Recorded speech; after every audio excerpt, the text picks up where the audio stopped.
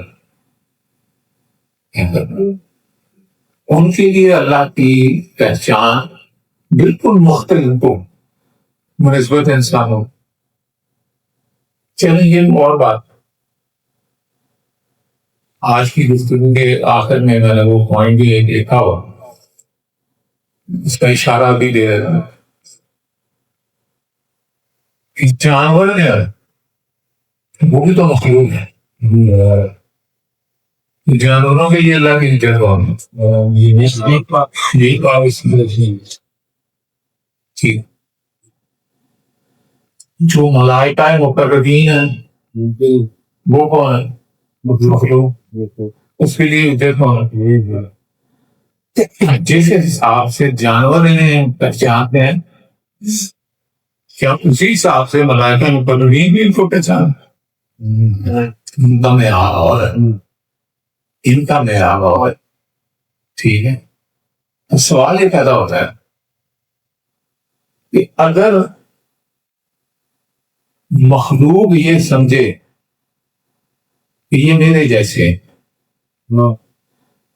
کیوں مخلوق کو اپنے جیسے نظر آ رہا ہے؟ کیا مخلوق کی آنکھیں صحیح دیکھ رہی ہیں؟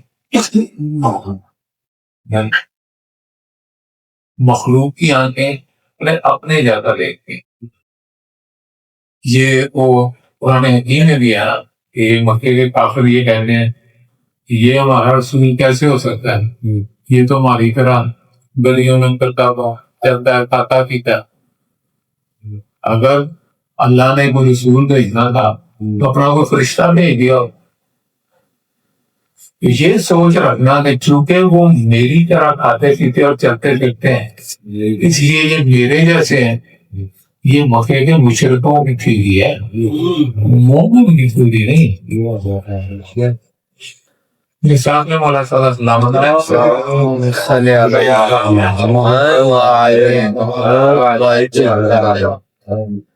مولا فرماتے ہیں کہ ایک ہمارا ظاہر ہے، ایک ہمارا باطن۔ جو ہمارے ظاہر پر ایمان لائے باطن سے انکار کرے وہ ہلاک ہوا۔ ظاہر پر ایمان لایا باطن سے انکار کرنے وہ ہلاک ہوا۔ آگے مولا فرماتے ہیں اسی طرح جو ہمارے باطن پر ایمان لائے اور ہمارے ظاہر سے انکار کر دیں وہ بھی ہلاک ہو گیا۔ لیکن مثال دینا کہ کوئی بازار امام وقت معصوم تشریف فرمائے اور وہ مجھے حکم دیتے ہیں ذرا پانی کا گلاس کھلا، پیاس کے لیے اندر پانی پینا، اور میں آگے سے ان سے کہوں تو تسی اللہ کا ضرورت مند نہیں پیاس کے پانی کی ضرورت ہے، پانی کی میں نے ان کے ظاہر کا انکار کر دیا، باطن میں تقیہ کر لیا۔ حالانکہ یہ حقیقت ہے کہ وہ پانی کے محتاج نہیں ہے، لیکن انہوں نے پانی جب مجھ سے مانگا وہ مجھے عزت اور شرف پہنچنے کے لیے، یہ نہیں کہ انہیں پانی کی ضرورت، مجھے شرف پہنچنا ہے، مجھے اسے دے میرے لیے اپنی رحمتوں کے دروازے کھولنا چاہے۔ صبح بات لمبی سے لمبی ہوتی جائے گی۔ کتاب کے ساتھ کیا ہوتا ہے؟ ہو، ٹھیک ہے، جیسا اسٹوڈنٹ ویسا استاد۔ اگر اسٹوڈنٹ کچی جماعت کا ہے استاد میرے بابا کا ہے، اسٹوڈنٹ میٹرک کا ہے استاد اس لیول کی بات کرے، اسٹوڈنٹ پی ایچ ڈی والا استاد اس کے ساتھ پی ایچ ڈی کے لیول کی بات کرے گا، اور اگر اسٹوڈنٹ پوسٹ ڈاکٹریٹ والے استاد اس کے ساتھ پوسٹ ڈاکٹریٹ لیول کی بات کرے گا۔ استاد ہمیشہ طالب علم سے زیادہ تعلیم یافتہ ہوگا۔ جب تک استاد زیادہ تعلیم یافتہ نہیں ہوگا طالب علم کو پڑھا ہی نہیں سکتے، ٹھیک ہے۔ بعض بار کوئی فارسی استاد ہوتے ہیں وہ کلاس میں لگا دیے جاتے ہیں, اسٹوڈنٹ جو ہے نا اس کا سوال آتے ہیں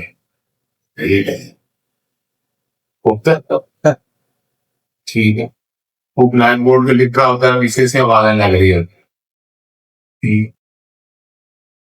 یہ منظر بھی ہے, لیکن جن کو اللہ نے اپنی کتاب کا استاد بنایا ان کا معیار کتنا ہوگا. کائنات کا کون سا علم ہے جو انہیں نہیں آتا ہوگا. لیکن اعلان فرمایا نا سلونی سلونی قبلان پفتدون, پوچھو مجھے جو پوچھنا. ٹھیک ہے, ہم یہ جو پوچھنا ہے اس کی لمٹ دیکھیں کتنی ہے. اب پوچھنے والا اپنے علم کی آخری حد پہ جا کے پوچھے گا, اگر بتانے والا اس سے آگے نہ جائے اس کا مطلب یہ ہے کہ وہ دعویٰ سے ہی بڑا لطیفے نما ایک واقعہ ہے. ایک شخص نے مولا سے پوچھا, مولا میرے گھر میں جو کھجور کا درخت ہے اس میں کھجوریں کتنی ہیں؟ مولا فرماتے ہیں اس پہ 4004 کھجوریں. کتنی؟ 4004. اب منصور دوانی کی کا زمانہ, اس نے اپنا بندہ چڑھایا ادھر, کھجوریں کٹوائیں. اب اس کے چیلے سننے کے لیے بیٹھ گئے, 4000 پوری ہو گئی, نیچے 4 باقی. اب انہوں نے نعوذ باللہ امام کو غلط ثابت کرنا, ان میں سے ایک مولون نے ایک کھجور منہ میں ڈالی اور رچلی سمیت نکل گئے. اب سامنے گنتی میں کتنی آئی؟ 4003. اصول کے اندر کوئی کر نہیں, گنتی کی طرف فرق پہ ہی جانا. 4003 سے 4004 کوئی نہیں ہوگی. باتیں خبردار, ہم نے 4004 کہا تھا, یہ 4004 ہی زندگی سامنے 3 دن. امام جلال نے آگے فرماتے ہیں جس نے کھائی تھی اس کی طرف اشارہ کر کے, وہ خود گواہی دے گا یا تیرے پیٹ میں سے وہ کھجور بول کے گواہی دے گا؟ خود بولے گا کہ تیرے پیٹ میں سے کھجور گواہی دے, اور اس کو خطرہ ہو گیا کہ جو نہ پیتا دے دے فاڑا کی گولی میں باہر آ جائے گی, کام پورا کر نہیں ہوگا. بات یہ ہے کہ امام ٹھیک ہے, وہ تمام علوم کا خزانہ. چلے آپ کو ایک حدیث سناتا ہوں. آج میرے 5ویں پاک سے تھی شہنشاہ بار کی حدیث ہے.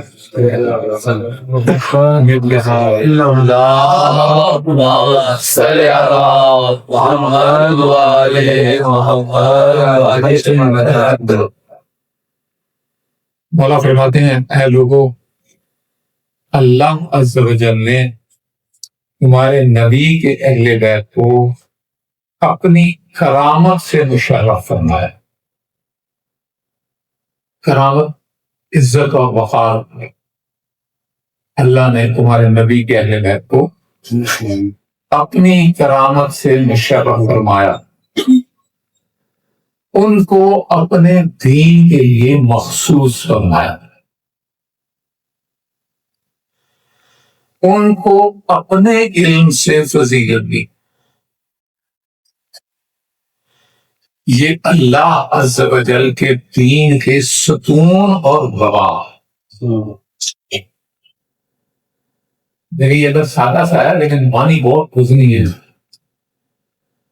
اللہ کے دین کے ستون ہے. مثلا اب یہ چھت ہے, دو سپون رکھڑی ہے، دو سپون ہٹا دے چھت رہے گی نہیں، گر جائے گا۔ تو اللہ کے دین کے ستون ہے، اگر ان کو دین سے علیحدہ کر دیں گے دین میں بچے گا کچھ نہیں۔ ستون بھی ہیں اور گواہ ہیں، ٹھیک ہے، گواہ کون؟ جیسے موقع پہ دیکھا جو آنکھوں سے دیکھے، ٹھیک ہے، جو خود نہ دیکھے، سنی سنائی کے بعد کرے، گواہ نہیں ہو سکتا۔ تو اللہ کے دین کے ستون بھی ہیں اور گواہ بھی ہیں۔ اس کا مطلب ہے جب دین بنایا جا رہا تھا، جب دین لکھا جا رہا تھا، وہ کل کی بات کاری ہوں، دین اللہ لکھوا رہا تھا، لکھیے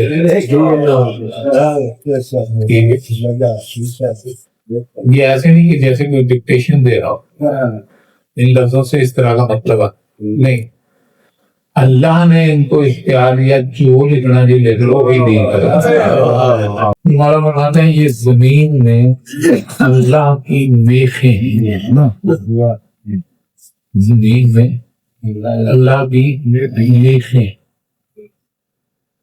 اب پہاڑوں کی زمین کی میخیں قرار دیا گیا، کیوں؟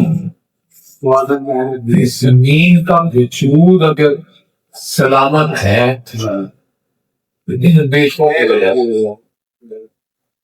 لیکن گھوم رہی ہے نا، اچھی خاصی تیزی کے ساتھ گھوم رہی، ٹھیک ہے، اتنی سپیڈ سے گھومنے والی چیز اس کا اپنے مقام پر قائم رہنا، یہ ایک بہت بڑا وجودی احساس ہے، ٹھیک ہے، ایک خاص وجود ہے جو اس کو بچا کے رکھے، یہی وہ حدیث ہے، زمین کبھی حجت خدا سے خالی نہیں ہوتی، کیوں؟ اگر ایک لمحہ بھی یہ بھی حجت اس سے جدا ہو جائے یہ زمین نہ بنے، کیوں؟ یہ میخ زمین کو سنبھال کے رکھنے والی میخ، یہ اللہ عز و جل کے امر کے قوام ہیں، قوام کہتے ہیں اساس، ٹھیک ہے، اللہ کے امر کی بنیاد اساس پاخانہ، مخلوق سے پہلے ان کو پیدا فرمایا، عرش کے دائیں جانب وہ صاحبان تھے، یہ علم میں اللہ عز و جل کے نجیب ہیں، علم اللہ عز و جل کے نجیب ہیں، نجیب کسے کہتے ہیں؟ جو جواب دے، ٹھیک ہے، اللہ کے نجیب ہیں، جو بھی اللہ سے سوال کرے گا اس کا جواب کون دے؟ یہ اللہ کے نجیب، ٹھیک ہے۔ اب ایک اور روایت میں آئی ہے، امام کی شان کیا ہے، ٹھیک ہے، حدیث طارق میں یہ لفظ ہے، ارشاد ہے کہ امام وہ ہے جو کسی بھی سوال کے جواب میں یہ نہ کہے ایسا کچھ کہنا چاہتا ہے، ٹھیک ہے، اسے پوچھنے کی ضرورت نہیں ہوتی، فوراً جواب عطا فرمائے۔ انہیں منتخب فرمایا، چنا، پسند فرمایا اور برگزیدہ فرمایا، مخلوق کے لیے ان کو اپنا علم قرار، مخلوق کے لیے ان کو اپنا علم، پرچم کیا ہوتا؟ پرچم کسی بھی گروہ کا نشان نہیں، ٹھیک ہے، اب آرمی میں پرچم ملتے ہیں، ہر ریجیمنٹ کا اپنا پرچم ہوا، ٹھیک ہے، یہ کس کے پرچم؟ ساری مخلوق کے لیے کس کا پرچم؟ اللہ، ٹھیک ہے، مخلوق جہاں بھی ہے اس نے اگر اپنے اللہ کو دیکھنا ہے، ڈھونڈنا ہے کہ کہاں ہے، وہ دیکھے کہ اللہ کا پرچم کہاں ہے۔ جہاں اللہ کا پرچم کہیں پہ اللہ، جس کے ہاتھ میں اللہ کا پرچم ہوگا اس ہاتھ کو پھر جب اللہ کہنے میں انہیں اپنے راستے کا بتانے والا مقرر فرمایا۔ یہ امام ہیں، اللہ عز و جل کی طرف بلانے والے ہیں، یہ ہدایت فرمانے والے قائد ہیں، یہ فیصلہ کرنے والے حکام، بلند ستارے، بہترین نمونہ، پاک اولاد، درمیانی امت، صراط اعظم، سبیل اقدم، نجبا کی زینت، انبیاء کے وارث، رحم موصولہ، قلعہ اور معدن، مومنین کے لیے ہدایت، لوگوں کی آنکھوں کا نور، پناہ لینے والوں کے لیے پناہ گاہ، پناہ طلب کرنے والوں کے لیے جائے امن، اور پیروکاروں کی نجات۔ جب اللہ تعالیٰ لمبا میں کوئی پڑھتا ٹھیک ہے، ایک سب ایک نقطے پہ آپ کو تھوڑا سا کانسیپٹ کلیئر کرتا ہوں۔ یہ بلب جل رہا ہے، ٹھیک ہے، اس بلب کا تو سایہ ہے، کیوں نہیں؟ وہ خود روشنی ٹھیک ہے، سایہ تو جب ہوگا تو روشنی کے سامنے ہوئی ٹھوس چیز، کوئی فسیح چیز آئے گی، فسیح چیز کا سایہ بنے گا، روشنی کا سایہ نہیں ہے، ٹھیک ہے۔ اب میں اور آپ دیکھتے ہیں اس کی وجہ سے آنکھوں میں آنکھ کس وجہ سے دیکھتی ہے کہ آنکھ کے اندر نور، بیسیکلی وہ نور دیکھ رہا ہو، ٹھیک ہے، اس نور کے دیکھنے کو کہتے ہیں کہ آنکھ دیکھ لی، ٹھیک ہے۔ اس آنکھ کا چھوٹا سا نور ہمیں سب کچھ دکھا دیتا، پھر کہتے ہیں اس آنکھ کا چھوٹا سا نور ہمیں ہر چیز دکھا دیتا، اور جو چیز بذات خود نور ہو، پل کی پل نور ہو، وہ کچھ نہیں دیکھے گی۔ حضور صلی اللہ علیہ وسلم کی بڑی مزیدار حدیث ہے، حضور نماز پڑھ رہے تھے، نماز ختم کی، وہ پیچھے پڑھنے والوں سے خطاب فرما کے کہا، اور میرے نال پہلے ہی چکوچ نہ جایا کچھ،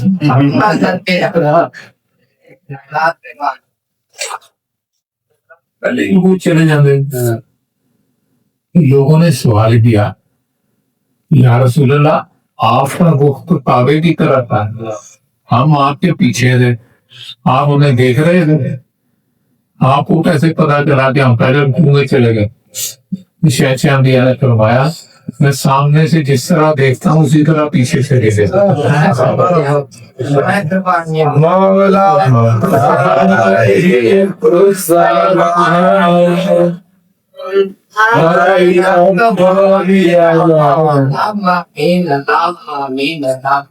میں سامنے سے جس طرح دیکھتا ہوں اسی طرح پیچھے سے بھی دیکھتا ہوں۔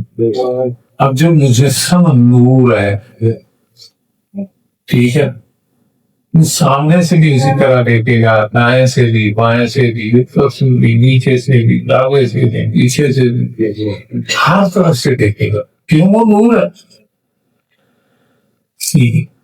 اور نور کس کا؟ اللہ۔ قرآن پاک میں اللہ نے خود فرمایا کہ میں نے تمہاری طرف بھیجے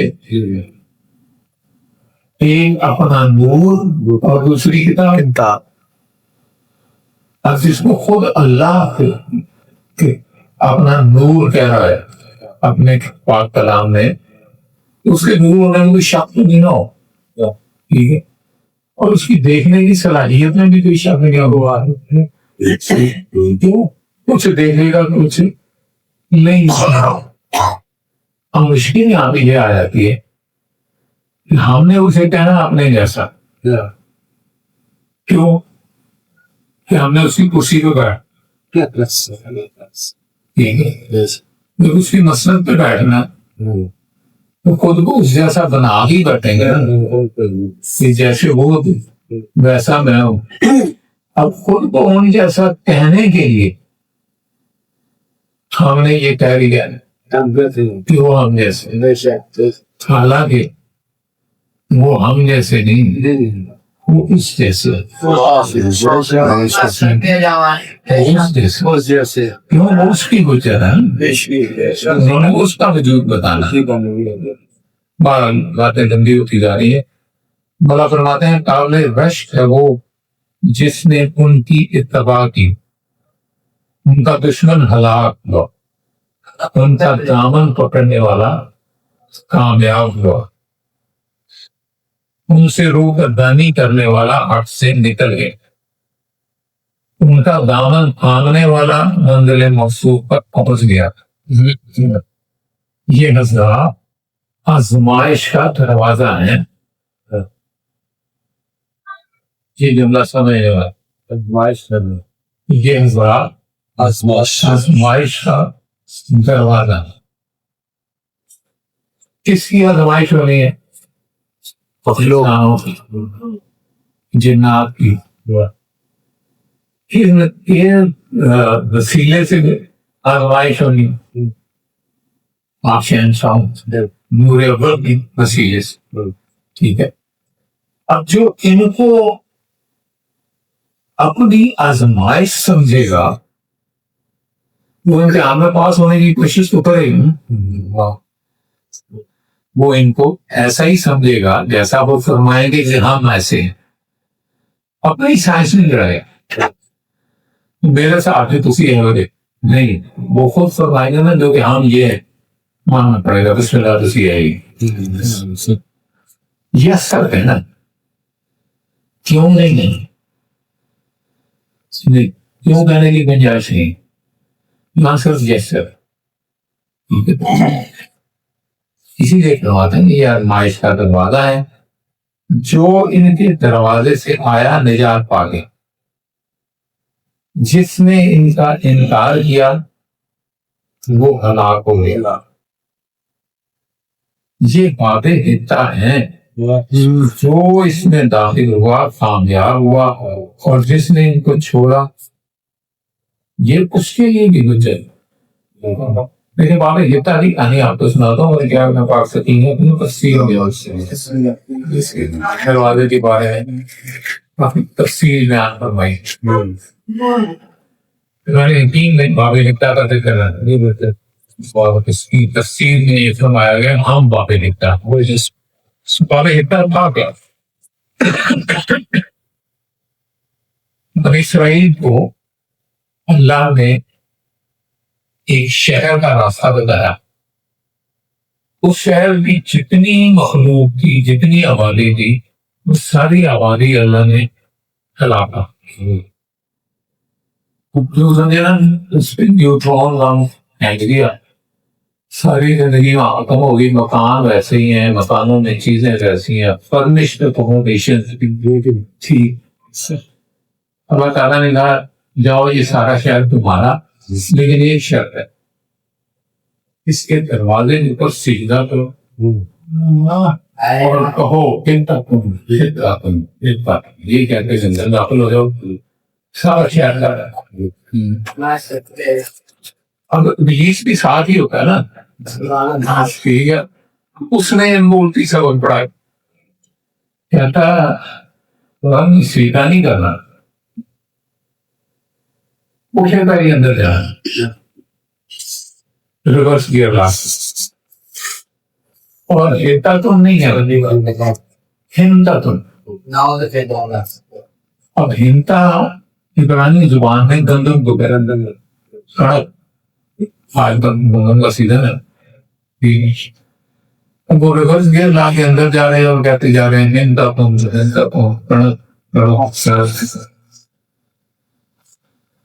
امام فرماتے ہیں کہ دراصل ان کو اس دروازے پر جو سجدہ کرنے کا حکم دیا گیا وہ سجدہ اس لکڑی کے دروازے کو نہیں،